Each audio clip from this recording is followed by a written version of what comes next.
everyone. I'm gonna start with my talk. So thank you, PyCon PH, for having me as a speaker. So my talk is JavaScript fatigue, back to Hypermedia with Django and HTMX. So hopefully, even if it's your first time hearing the word JavaScript fatigue, I think some of you will be very familiar with that feeling, and hopefully this talk can ease that fatigue and offer a proper or a viable alternative, not just for existing web developers, but also for those upcoming new web developers who are really feel overwhelmed with the amount of JavaScript trends we have today, at least on the front end. So let's start with Hypermedia. So this is a definition of Hypermedia. Collection of files existing in various digital media, such as text, graphic images, audio, video. So that's pretty much HTML, right? So if HTML is hypermedia, why hypermedia? Actually, it's not a choice or it's not an option. Even the most modern web application utilizes hypermedia as a bootstrap for their modern application. And it's not actually going away anytime soon. So it's been there for like since 1989, since the web launched. You can have a copy of the first website that ever launched. You can check it out. It's in HTML. And most common question would be, why do we want to use old technology? Yeah. Why not? I mean, even the latest JavaScript frameworks today eventually simplifies HTML, right? And is it actually old? It's just old because we stopped improving it. And we just resorted to the JavaScript, taking all the load. So what happened? Why did we move away from HTML and went to client-heavy JavaScript? For whatever reason, HTML kind of stopped improving. Our single-page applications just sit on it. So here are the limitations. For HTML, the whole concept of web or hypermedia is it all starts with an event. It triggers an HTTP request, and then we receive an HTML response wherein we reload and render the whole page with it. So rendering is highlighted in red because it's one of the most brought up reasons why we don't just use HTML. So we just load the whole page. But first, for the event, why only trigger request with clicks and submits? We have to resort to JavaScript to do that. And HTML is a standard markup text language for the web, right? And also, why does it just form and anchor elements are the only ones who can make requests? Web, and why can they only do post and get? Web standards have other methods such as put, patch, delete, but again, the standard hypertext language HTML has no native way of calling them. Lastly, and this is like the most limiting factor for us, is that why does it have to render or replace the entire screen? If we only had something that updates specific part of the page just using HTML, it would already allow us to do more of what the current JavaScript frameworks allow us to do, right? So once we address this HTML flaws, Hypermedia can go further than what most developers believe. And it can address many or almost of our modern UX needs. So, yeah, I'm just gonna go through what happened then, probably. Some wise words from Python: practicality beats purity. So for whatever reason, HTML stopped evolving, and we marched forward with JavaScript because probably the most practical thing to do back then, and the tools that we had control of was JavaScript and Ajax. So again, that's the most practical thing. And just a quick summary of the journey of the web, at least in the front end. In the early 2010s, the OG library jQuery started this whole JavaScript revolution, which is great. And we started filling up the client with all these library and frameworks. And because it was the practical thing. And now, with all these high-level concepts, we're introducing so much just to squeeze that last bit of performance we can get, like mixture of server-side rendering and CSR and stuff. Is it still practical? I mean, if you're just going to create something. So in the past 10 years, we decided that instead of improving, sorry for the meme, instead of improving the core model of the web, the majority, or like, including me, or like, we decided that putting everything on the client side was the only way to do it. And look at the complexity that's introduced. We have models on the back end, and then eventually, we need to also create models on the front end. Controllers on the front end, and then Also in the backend, that's a lot of duplication whenever we scale applications up. So again, simple is better than complex. So just a visual of how I imagine the amount of innovation we created on the front end and like how we forgot to improve HTML. No matter how good the milk or whatever drink you put in that glass, it's still the same glass. And we try to be innovative and create things around it. So what should we want for a web is to have it as simple as possible to make sure it's fast for the user. That even new features retain the simplicity of the fundamental web concept. So just HTTP request, they just bring back HTML and it updates the page where necessary. So since we all have our preferences of programming languages and frameworks, Python for this case, can we all just work on top of a better hypermedia? So regardless of your language and framework, we can enjoy a modern UX, but still staying within the core model of the web. So there's actually a term for that. It's howl stack. It's hypermedia on whatever language. So hopefully, rack your brains a little bit just to hopefully you can accept this new idea. It's actually not new. We're just improving HTML. So this is one of the most known tools for that purpose. It's called HTMX. It extends and improves on HTML that we know. So it has its own theories, research. You can check them on their websites. Excuse me. And just a disclaimer, I don't work for HTMX. I don't know anyone at HTMX. I just saw it as a cool tool based on my previous web developer experience. I just think it's just a viable option even for modern web apps just by having these little improvements. And these are the limitations we discussed earlier. And HTMX addresses these constraints, and it completes hypertext as a language for the web. So I want you all to if you're gonna go to the web, just to feel like Drake here, pretty chill, feeling good. Yeah, so another words from Zen of Python, it's if the implementation is hard to explain, it's a bad idea. And if the implementation is easy to explain, it may be a good idea. So I think the best way to appreciate it is to see how it works. Hopefully I can properly demonstrate how it actually works.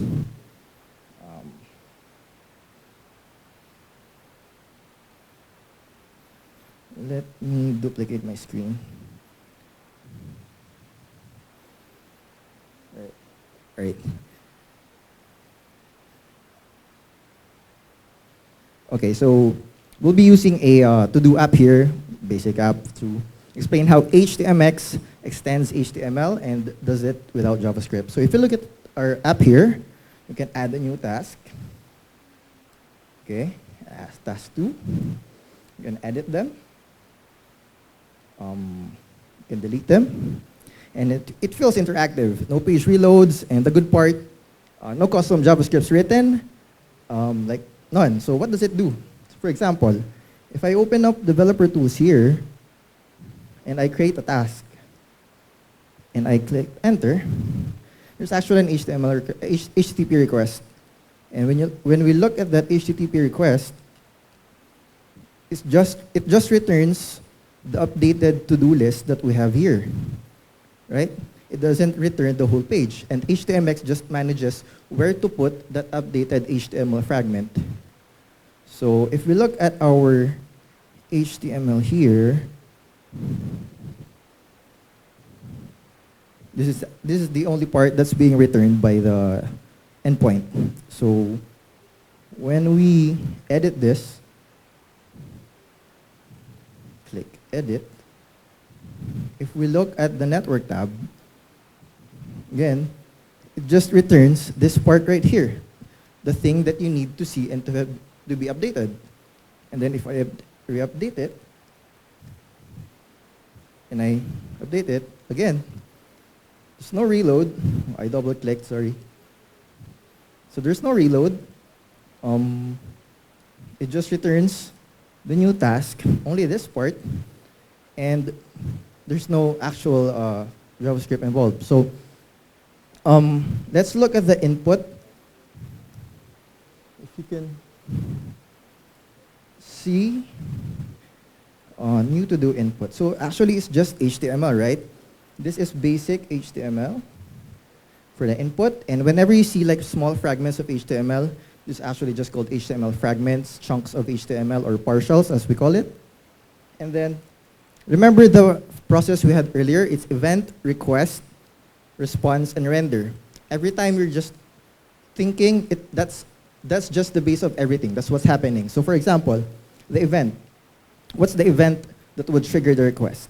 It's a key up, enter from this input, and then for the request, which we specify it using hexpost, and it supports hxget, hx delete, hxpatch, and it specifies the endpoint on the server who we want to do call. And then hxtarget is whatever element on the HTML we want to update. And the hxswap is just says to replace all that all the entire target, all of the do list. The default is inner HTML, so all the children versus outer HTML, which is all the target. So okay, so if that's also still not enough, I'm gonna try to actually implement a new feature, which is search and active search. So what if I have a lot of tasks here? Buy milk, water plants, go to park. Okay, so what if I wanted to add a search here, a search function? Okay, so what I'm gonna do is first we add an input. The name be query, will be type text.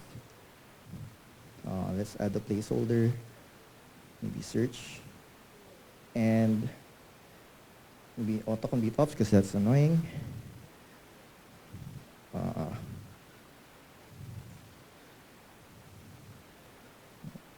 Okay, so we have a search here. Again, what do we want? We want an event that would trigger an HTTP request. So we want to search, right? When we search, what is it? It's actually the same as the add new task. We just hx trigger and to spell, and then key up from search bar. I forgot to name it the search bar.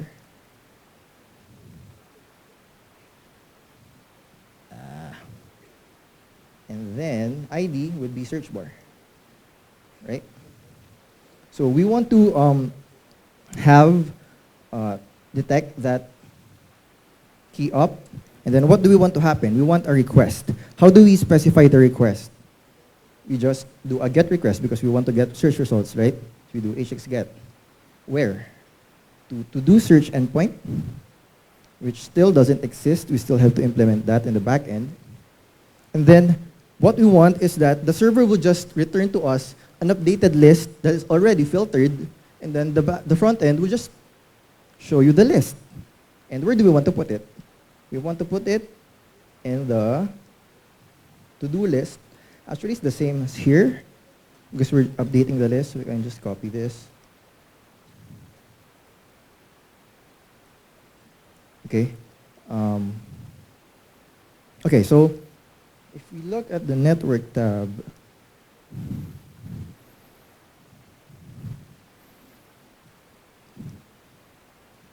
it should trigger. Hold on, yeah, this is why I don't like live coding.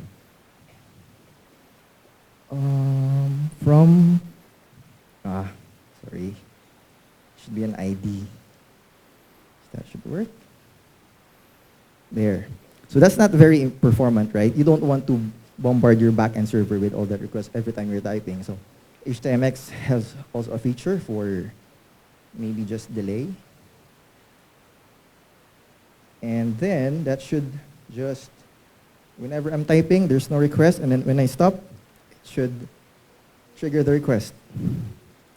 So actually the front end's done. We can already do search, we just need to implement the back end right here. So let's just do the back end real quick. Okay, so these are just, as you can see, very simple views, you just return, you just have like to-dos, you return the views, and then what we want is we'll just create a new method right here, and we want to do a search. Let's remove the PK because it's not a detailed view.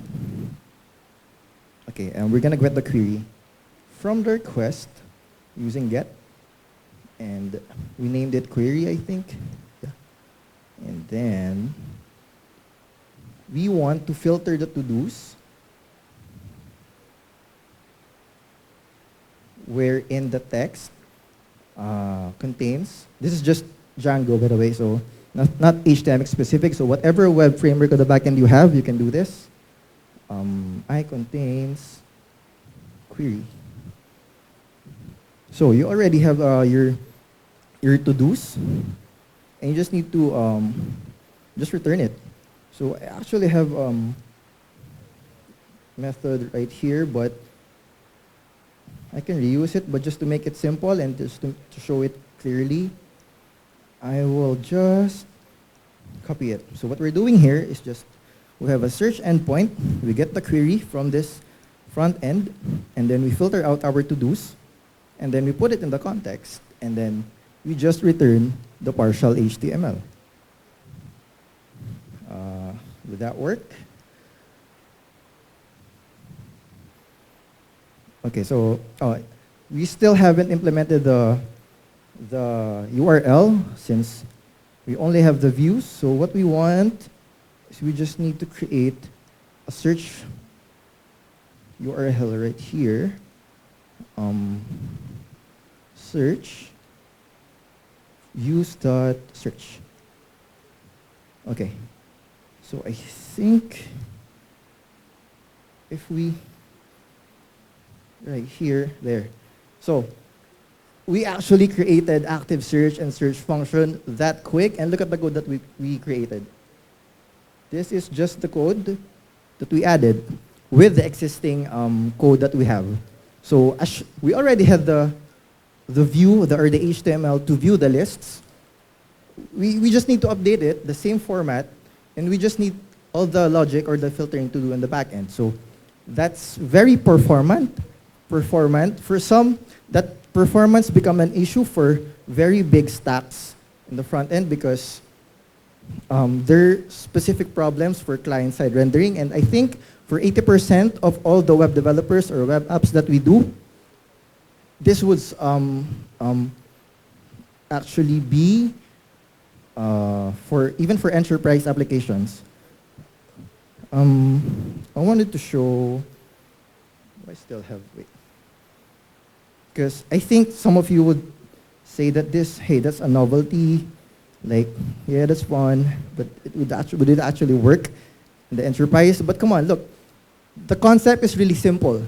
There's nothing to fuss about it. You can scale it if you have like a big application, and if you go to, where's my iPhone? Yeah. HTMX.org. So please, if you have time, I'll go to HTMX.org. The one I showed was just an example.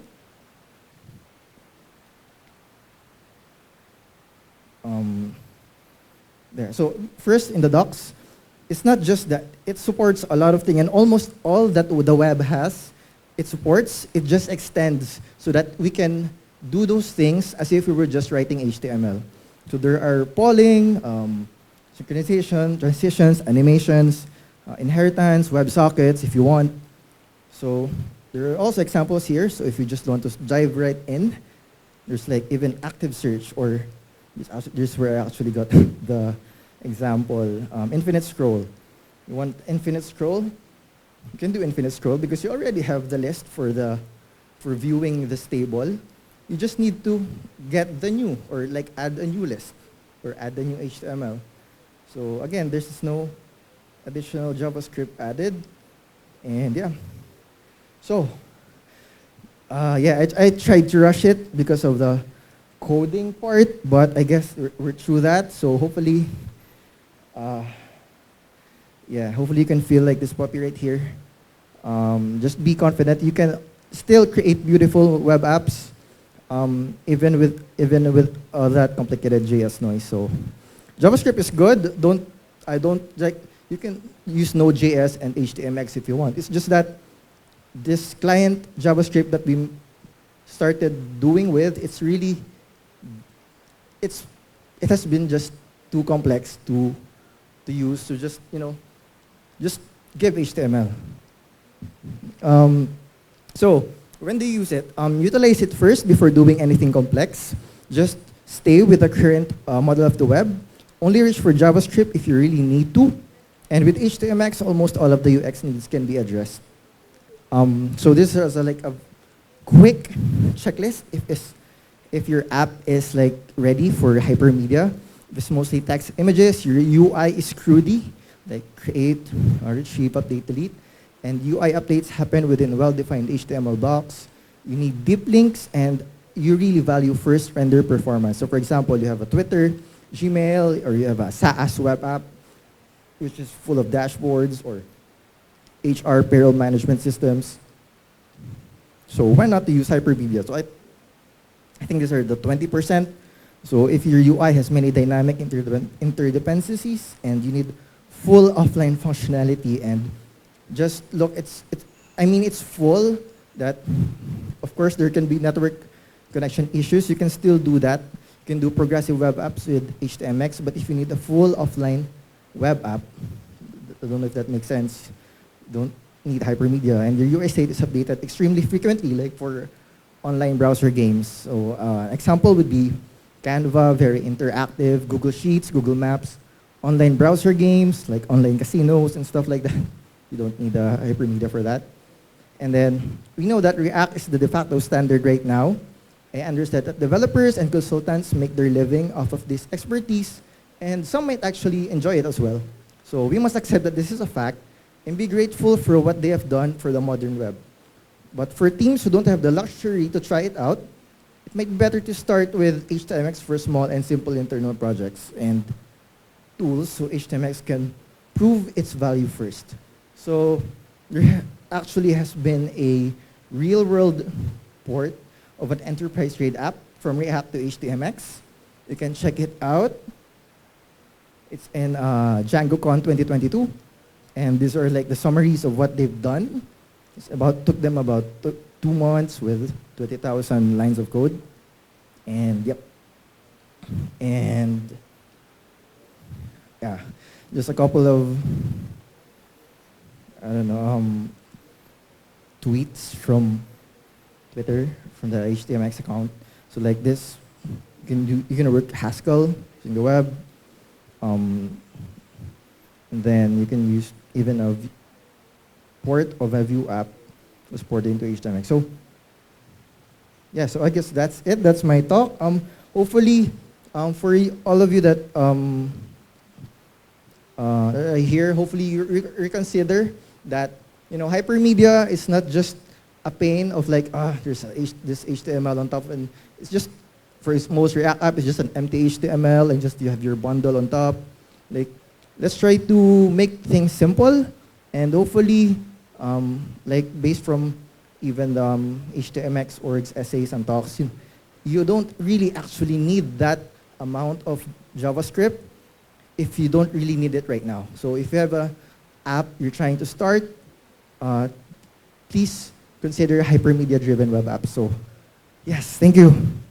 That's my talk, and yep. I have a question. How do you go about styling your components? Should it be in a global CSS? Should it be part of the HTML snippet?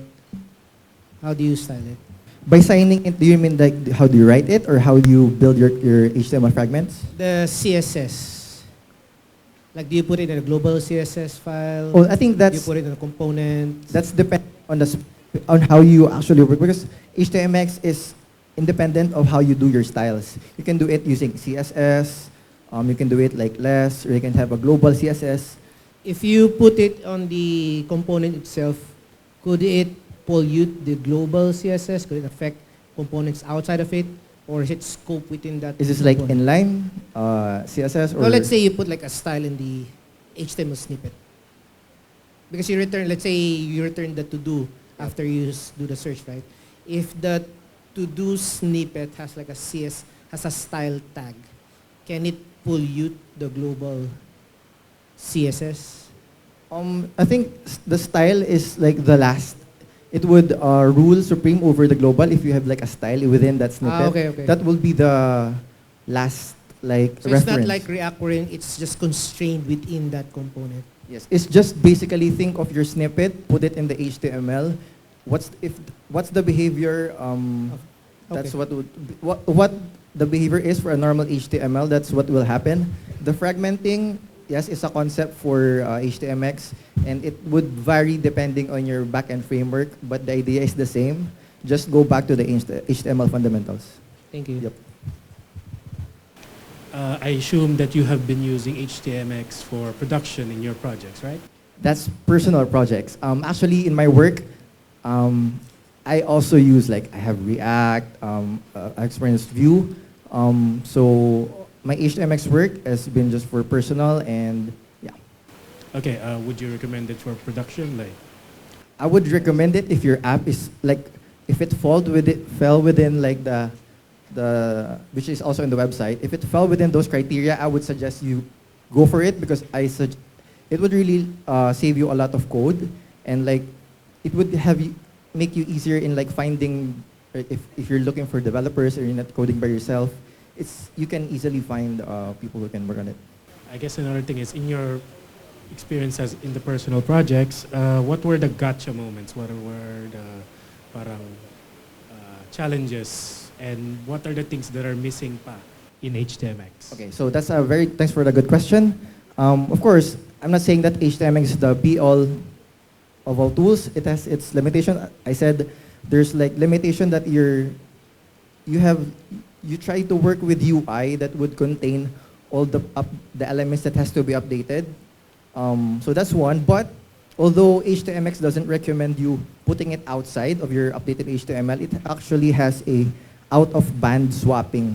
So if you want to update your to-do list, and let's say you have like a status or like another element beside it, you can do out-of-band swapping. So you return the HTML of the list, but you also return another HTML, but you specify, hey, this is an out-of-band swap. I want to put it in another element. So yeah, it's possible, but from HTMX docs, they don't recommend it yet. I think they're still looking for a better way, but it is possible. I have two questions. First one is with React, you make components to be composable, right? How do you make composable components in HTMX? I think there's no state, with the difference with HTMX components, is that really, the components thing came out, of course, because of component-based framework. There's no state to maintain. Like I don't want to say that the client is like dumb, but doesn't have to know, it just needs to show the user.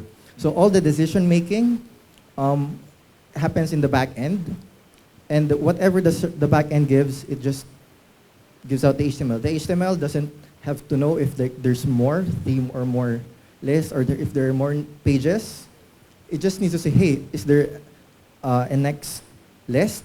And then the server just responds yes or no.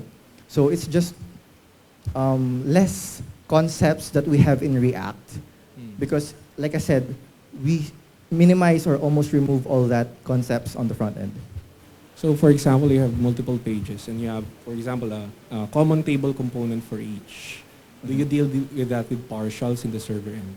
Sorry, you have tables. You have tables in multiple pages. Uh-huh. Then how are you going to deal with the same styling with all those tables and same functionality, sort, everything, listing and stuff? Then you just want to implement those table on different pages. How do you deal with? So you just have one table component. One table component, Mm. and then you just reuse it as a partial. Yes. Yeah. As a partial. As a partial. And Okay. for example, there's multiple pages, so you don't. When you initially load it for the first page, like a first tab, Mm. it only displays the first table, and then for the next tab, if you click the second tab, ideally what we want that's the instance where the backend would give you the second table. So So you deal with components as HTML partials. Something. yes, so, Okay. so they're just purely HTML called HTML partials. I see. Yeah. Last one. What's your take about? There's the different track. This is the HTMX track. There's another track that I'm seeing in the trend with Next.js. All of these things that you talk about. Yes. Server-side rendering and that's- stuff.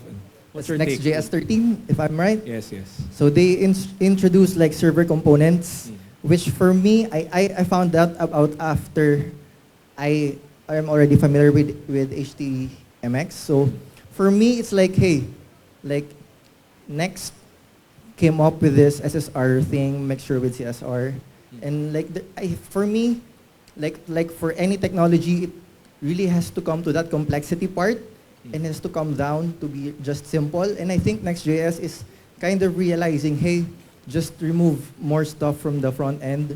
Let's create the or the components in the back end. Because actually what's happening there is, although Next.js is not putting out HTML to the front end, it's just giving the instructions to create the components. Technically the same thing, just 2 extra steps, but it kind of is, or to me, feels like HTMX. Yeah. Yeah. So- Thank you so much. So yeah, so I guess this talk is not specifically for HTMX. It's the idea of simplifying using hypermedia concepts. Hello, I'm Mitch. I'm from Torchbox, and actually, I just want to mention that we do use HTMX and we do use it in production, so Oh, great. it's really nice. Yeah. Cheers. And I guess like one question I had, because I've worked with HTMX personally, again like for a production application, and one of the things that we kind of had to figure out was how we organized our Django template fragments and how we organized our views. Yeah. Because now we have like specialized views that just return like HTML fragments. How do we not accidentally call them like like in the URL? Because like that's like if you don't do anything and you go to a URL, there's a chance that it would just return like the template fragment, and that's not Yeah. Google might pick that up, like what I mean, and it's bad for SEO. So I guess like my question is like, can you tell us about if you have developed like any strategies for like organizing your views, your template fragments, that sort of thing? Okay. Do you use the Django HTMX package, for example? Yeah. Yeah. Okay, so to start, the issue you mentioned about how do you prevent the browser like navigating to your templates territory, I think that's still, there's no solid solution for that. But again, you should maintain that in your server, like the permission or the authority to decide on what should be displayed should be decided with the backend. So even if it's shown, just to make sure, you just have to make sure in the backend for now, at least since there's no solution yet, is just make sure that there's no like data that he or she should not see. So, but for now, I think there's no straight answer for that. For Django template organization, I actually found out about Django block context. So basically, you can render a specific part of HTML. You have a full HTML. So instead of chunking it out to a separate file, you can actually just render it, just surrounding it with a Django template tag, if you're familiar of blocks. So you just render the blocks instead of just having thousands of HTML fragments that just scattered around your project. So finding a good middle ground of how much you want to fragment your HTML, and then you can also do the blocking technique for, I think it's Django block context, wherein you don't have to put the fragment outside. If you just a very little element, you can wrap it around a template or block template tag. So yeah, it's nice to hear that another person is speaking.